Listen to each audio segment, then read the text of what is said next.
In this video, we're going to show you how to solve for both the Thevenin and Norton equivalent circuits for a given circuit here that is in what I consider the easiest of the three cases. This is case 1, where all sources are independent. We have no dependent sources in the circuit. Now, in this case, and only in this case, what you can do is you can just turn off all the independent sources and simplify to find your Thevenin resistance. Normally we're going to have to do more work to find the Thevenin resistance, but here we're able just to turn everything off. So we keep our resistors in line. So we have the 4 kilo ohm, the 2 kilo ohm, and then we have the 2 kilo ohm in the middle here. Now for our two sources, we have to figure out how we're going to handle them. When you have a voltage source, if you want that voltage to be 0, basically turned off, well, a voltage of 0 happens on a short, so we replace that with a short there. On the other hand, a current source going to 0 means we have 0 current, and a 0 current happens when you have an open circuit, so that one becomes open. And so once we've done that, once we turn off these sources, we see we have a, or maybe I'll redraw it to look a little nicer here. We have a 4 kilo ohm that's in parallel with a 2 kilo ohm, and then after that the result is in series with a 2 kilo ohm. So let's just say 4 kilo ohm parallel 2 kilo ohm.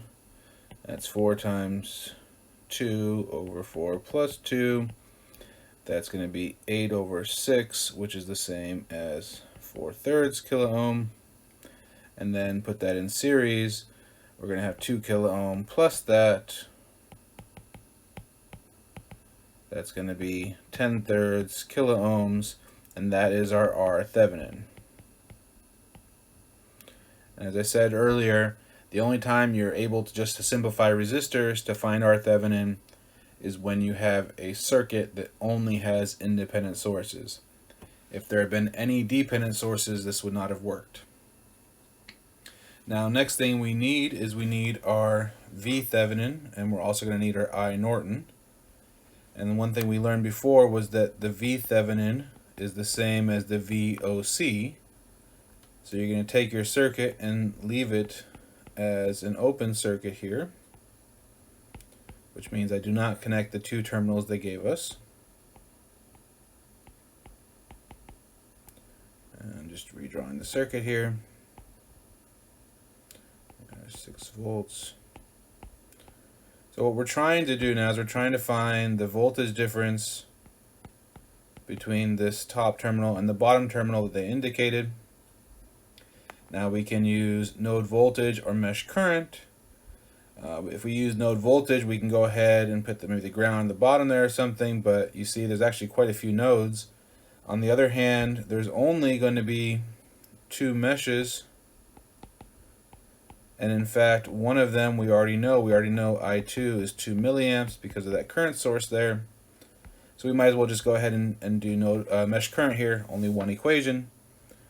So going around the top loop, I'm going to see minus 6 volts plus 4 kilo ohms I1 plus 2 kilo ohms I1 minus I2, and I2 is 2 milliamps.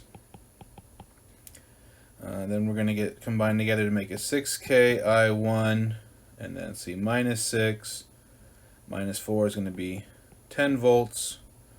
So I1 is going to be 10.6 milliamps. Of course, that's not what we're looking for here. We need to know what VOC is.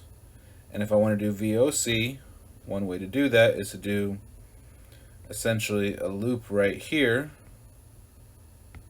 And if I did it that way, I would have plus VOC, and coming down the positive side, then plus 2 kilo ohm times I2 is going the opposite direction. There's 0 current in the inside loop here, so do 0 minus I2, and then plus 4 kilo ohms, 0 minus I1 equals 0. That's doing Kirchhoff's voltage around the red loop there.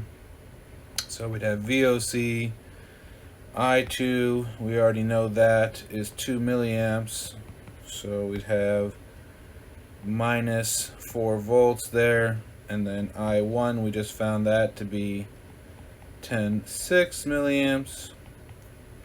And so then we do 4 times 10.6 is going to be 46. 46 is going to be 20/3. And then we go ahead and move everything over there. It's going to be 12 plus 20 is 32/3 volts.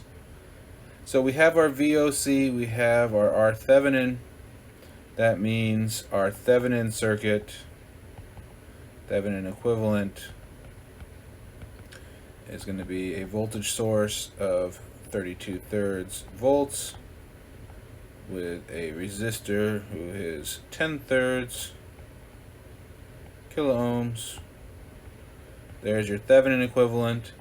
If you want your Norton equivalent, you can go back and solve the circuit and find ISC, the short circuit current. But really, since we know that VOC is R Thevenin times ISC, we don't really need to do a whole extra solving of a circuit. We can just divide them here. So 32/3 divided by 10/3 is going to be 32 over 10 milliamps, or just 3.2 milliamps. So my Norton equivalent circuit would be a 3.2 milliamp source with the same 10/3 kilo ohm resistor.